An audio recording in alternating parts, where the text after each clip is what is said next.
जय श्री राम। शंखनाद में आपका स्वागत है। पश्चिम बंगाल में जब एसआईआर रोकने की ममता बनर्जी की सारी कोशिशें, सारे पैतरे फेल हो गए, तो अब उनके नेता धमकी देने पर उतर आए हैं। जान से मारने तक की धमकी दे रहे हैं। और नेता भी वो सांसद कल्याण बनर्जी, सांसद स्तर के नेता कह रहे हैं कि बिना सुरक्षा के आके दिखाओ, तुम घर नहीं लौट पाओगे।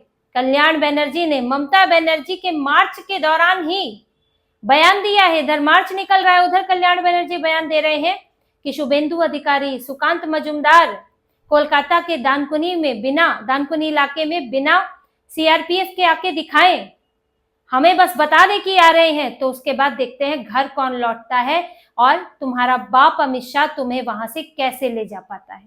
ये सांसद का बयान, ये इनकी धमकी है। ये इन्होंने पश्चिम बंगाल को अपनी बपौती समझ लिया है और उसके बाप बन के बैठे हुए हैं। इन्हें लगता है कि इनका कोई कुछ नहीं बिगाड़ सकता। इन्होंने पूरा हिंसा का माहौल वहां पर बनाकर रखा है और अब तो खींच और ज्यादा बढ़ गई है, क्योंकि एसआईआर की शुरुआत हो चुकी है और घर घर जाकर दस्तावेज मांगे जा रहे हैं। और दूसरी तरफ घुसपैठियों ने बांग्लादेश लौटने की दौड़ लगा दी है और ममता बनर्जी चाहकर भी उन्हें रोक नहीं पा रही है।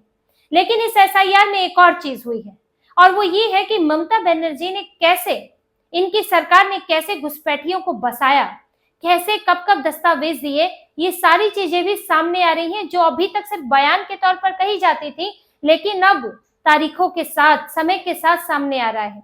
क्योंकि बीजेपी पोल पैनल के पास गई। बीजेपी के 3 नेता, बंगाल के प्रदेश अध्यक्ष समीक भट्टाचार्य, बिप्लब देब, अमित मालवीय, इन्होंने सोमवार शाम को चुनाव आयोग की समिति से मुलाकात की और ये बताया कि इस पश्चिम बंगाल को एक विशेष कैटेगरी में रखना चाहिए एसआईआर के दौरान, क्योंकि बॉर्डर इलाकों में कई लोगों के फर्जी दस्तावेज बनवा दिए गए हैं। इन लोगों ने 4 तरह के दस्तावेज बताए जिन पर खास तौर से ध्यान देना जरूरी है। और ये बात सिर्फ बीजेपी की नहीं है। बीजेपी ने क्या रिक्वेस्ट की है ये तो मैं बताऊंगी ही। ये मीडिया रिपोर्ट्स में भी आ चुका है कि मुर्शिदाबाद, उत्तर दक्षिण 24 परगना, मालदा, मेदिनीपुर, इन सब इलाकों में हाल के महीनों में बहुत सारे आवासीय प्रमाण पत्र और जन प्रमाण पत्र बनाए गए हैं। जल्दी जल्दी में पूरा पैकेज इसके लिए चल रहा था, अलग से अधिकारी इसके लिए लगाए गए हैं। किसी भी तरह वहां के लोगों को, यानी कि बांग्लादेशी घुसपैठियों को भारत का नागरिक बना देना है, ताकि एसआईआर की लिस्ट में उनका नाम आ सके। अब बीजेपी ने ये रिक्वेस्ट की है कि आवासीय प्रमाण पत्र, जन प्रमाण पत्र और जाति प्रमाण पत्र, जिसमें खासतौर से ओबीसी ए कैटेगरी, जो कि मुसलमानों में धड़ल्ले से बांटी गई थी, इसे लेकर, और वनाधिकार प्रमाण पत्र, यानी कि जो ट्राइबल एरियाज के लिए होते हैं, कि आपको वहां पर ट्राइबल राइट्स की तरह है, फॉरेस्ट राइट्स सर्टिफिकेट इसे अंग्रेजी में कहते हैं। तो एसआईआर के जो 11 दस्तावेज हैं उनमें ये इस्तेमाल हो सकते हैं और ये सब बहुत बड़ी संख्या में जारी किए गए हैं। इसीलिए बीजेपी ने बताया है कि जन प्रमाण पत्र, बीजेपी नेताओं ने जो रिक्वेस्ट की उसमें बताया कि जन प्रमाण पत्र 24 जून से जो उसके बाद जारी किए गए हैं उनको स्वीकार ना किया जाए, क्योंकि 24 जून ऐसा समय था, जून वो समय जब बिहार में एसआईआर की शुरुआत हो रही थी, जब उसके लिए ये लिस्ट जारी की गई थी कि एसआईआर में कौन से दस्तावेज स्वीकार किए जाएंगे। उसमें जन प्रमाण पत्र भी था और उसके बाद बड़ी संख्या में जन प्रमाण पत्र जारी किए गए हैं। तो इस बात का ध्यान रखा जाए, चुनाव आयोग ऐसे कुछ उपाय करे कि 24 जून के बाद के जो जन प्रमाण पत्र है या तो स्वीकार न किया जाए या फिर बूथ लेवल पर उन्हें चेक करा जाए, यानी कि उनको फिर से वेरीफाई किया जाए कि ये सही है या नहीं है।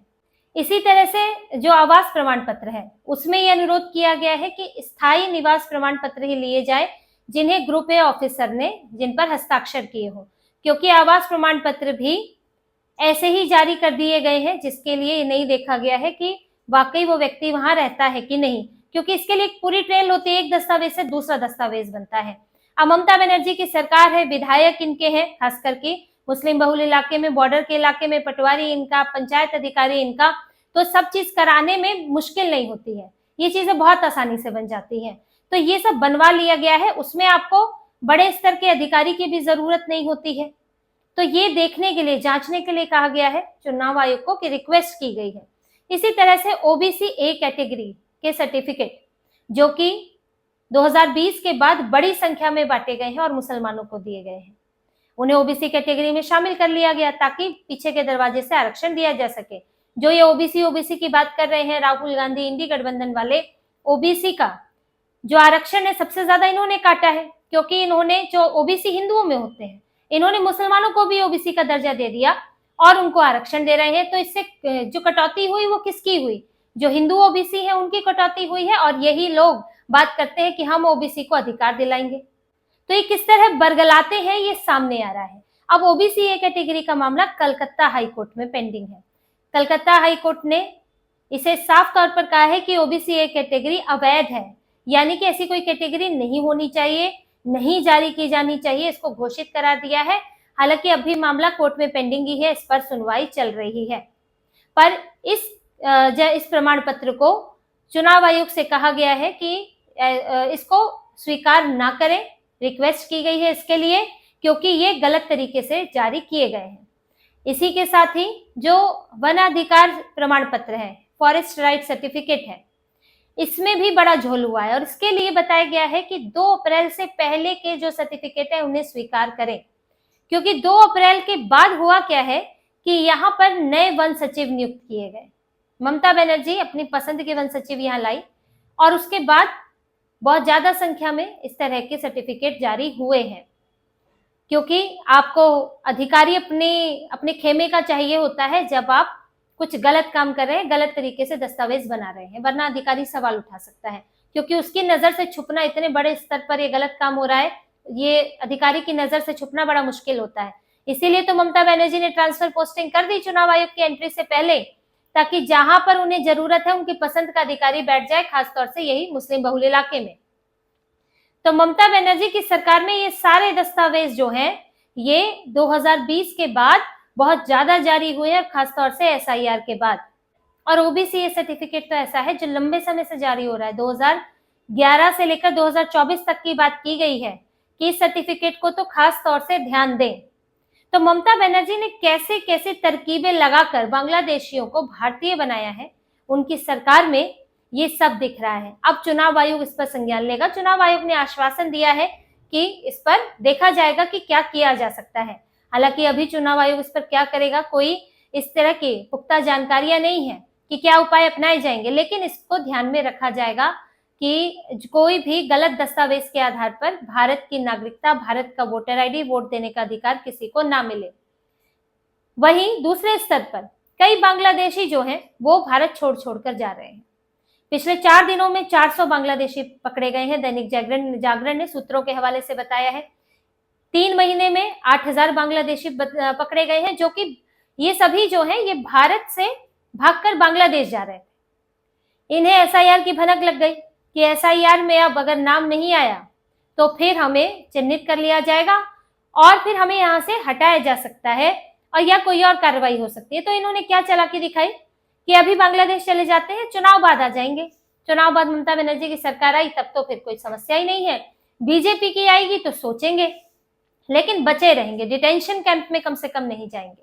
तो ये लोग भाग दौड़ कर रहे हैं, कई इलाकों से इनकी भागम भाग चल रही है, जिसमें बिशरपाड़ा है, उत्तर 24 परगना है, इनका मेदिनीपुर इलाका है। इन सब में जहां पर मुस्लिम बहुल आबादी है, खासतौर से कहा जाता है मुर्शिदाबाद जैसे 70% आबादी है, जो समय के साथ धीरे धीरे बढ़ती गई, जो कि मुस्लिम जन्म दर के कारण नहीं हुई है, बल्कि बांग्लादेश से आए हुए लोग यहाँ बसे हैं और धीरे धीरे उनको वोटर राइट दिलवा दिया गया, नागरिकता दिलवा दी गई, तो यहाँ पर संख्या बढ़ती गई, डेमोग्राफी बदल गई। कई इलाके, मुर्शिदाबाद तो ऐसा इलाका है जहां पर हिंदुओं की संख्या कहाँ बराबर हुआ करती थी, एक समय तो ज्यादा भी हुआ करती थी, अब वो घटकर अल्पसंख्यक हो गए हैं।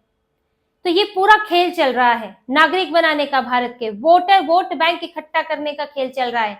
लेकिन अब जब ममता बनर्जी से इन्हीं के लोगों का विश्वास उठने लगा है, उन्हें लगने लगा है कि ममता बनर्जी रोक नहीं सकती, एसआईआर हो ही रहा है, सेंटर जो है, केंद्र सरकार जो है बहुत सख्त हो गई है, तो अब यहाँ से भागने में भलाई है, शांत रहने में भलाई है। तो ममता बनर्जी को अब उन्होंने इन लोगों को रोकने की कोशिश की है और इसीलिए इन्होंने कलकत्ता में मार्च निकाला। उस मार्च में भले ही संविधान की कॉपी लेकर आ रही थी, लेकिन संविधान में घुसपैठियों को भारत का नागरिक बनाया जाए ये कहीं नहीं लिखा है, लेकिन ममता बनर्जी यही कर रही है। और इन्होंने यहाँ पर एसआईआर की जगह बार बार एनआरसी शब्द का इस्तेमाल किया, डराने की कोशिश की कि ये तो एनआरसी की शुरुआत है, इसके बाद एनआरसी होगी और कौन रोक सकता है? मैं रोक सकती हूँ। इनका जो मार्च था, विरोध प्रदर्शन था, उसमें कौन शामिल? उसमें मुर्शिदाबाद, मालदा, उत्तर 24 परगना के लोग लाए गए थे। वहां से भीड़ जुटाई गई थी ताकि दिखाया जा सके कि ममता बनर्जी इनकी सुरक्षा कर रही है, हम आपकी सुरक्षा करेंगे, भागे मत, हमें ही वोट दें। तो ये एसआईआर का इस्तेमाल करके ध्रुवीकरण कर रही है। जो जा रहे हैं वो जाने से रुके और जो यहाँ मौजूद है वो पूरी तरह से ममता बनर्जी को वोट दें। और जब इन सब तरकीबों से भी इनका पूरी तरह काम नहीं बन रहा है तो इनके नेता मारकाट पर उतर आए हैं। कल्याण बनर्जी का बयान बताया, इनके अभिषेक बनर्जी कह चुके हैं कि अगर बीजेपी का कोई नेता दस्तावेज मांगने आता है तो आप उसे पेड़ से बांध दें। नेता क्या आएगा? बीएलए आएगा। एजेंट तो सभी पार्टियां अपने यहाँ पर रखती है, ममता बनर्जी ने भी बीएलए नियुक्त किए हैं। तो ममता बनर्जी और उनकी पार्टी की बौखलाहट, बेचैनी दिख रही है कि पोल खुलती जा रही है। जो पूरा साम्राज्य बनाया था, घुसपैठियों का किला बनाया था, अब वो ढहता जा रहा है और ममता बनर्जी से संभालना मुश्किल हो रहा है। एंटी इनकम्बेंसी तो है ही, और जो कोर वोट बैंक उनका है उसमें ही सेंध लग रही है। वही ममता बनर्जी से भरोसा उठना शुरू हो गया है, और जब भरोसा उठता है तो फिर उसकी तरफ लोग जाते हैं जिस पर भरोसा कर सकते हैं, यानी कि जो इस वक्त पावरफुल दिख रहा है, और ममता बनर्जी कमजोर दिख रही है। तो ममता बनर्जी की ताकत का प्रदर्शन भी था ये विरोध मार्च, की मैं कमजोर नहीं हुई हूँ और आप पश्चिम बंगाल में मुझ पर भरोसा करें, मैं आपको सुरक्षित करूंगी। और ये सारी कोशिश थी घुसपैठियों की, उनके लिए थी, क्योंकि एसआईआर में तो ममता बनर्जी सहयोग कर रही है, खुद अपने अधिकारी दे रही है, नियम कानूनों का पालन कर रही है।